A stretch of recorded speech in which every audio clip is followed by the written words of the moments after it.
למה הגעת לאור איתו? מה הפריע לך? הייתה לי בעיה בדליפת מים בבית, והבאתי בעלי מקצוע לאתר את הבעיה, והם לא הצליחו, וכמובן שלקחו עבור זה תשלום.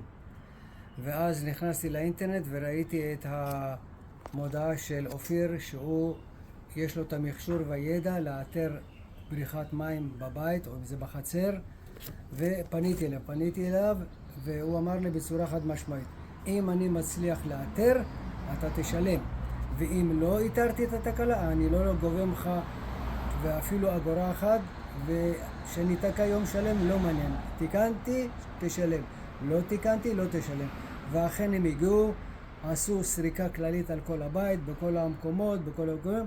בסוף הגענו לנקודה ששם בעצם יש את בריחת מים. החלטנו לחפור, חפרתי, ומסתבר ששם יש נזילת מים כתוצאה מפיצול בצינור. ראשית אני מודה לו, הוא אדם ישר, הגון, לא יודע לשחק את כל הטריקים והשטיקים שיש היום, ואני מבסוט שנתקלתי באדם כזה ולא אחד אחר שסתם היה גוזל מיני כספים ולא פותר לי את הבעיה, ואני מודה מאוד לו ולעובד שלו. תודה רבה. אין לי בעיה, אין מקום גם להתלבטות, בסך הכל אתה מרים טלפון, מזמין את אופיר, הוא יבוא, יבדוק, יתקן, יטפל ויעשה את כל מה שצריך.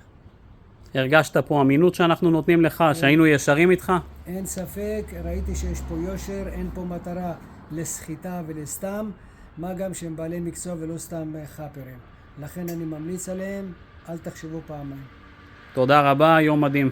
תודה, שיהיה לך יום טוב.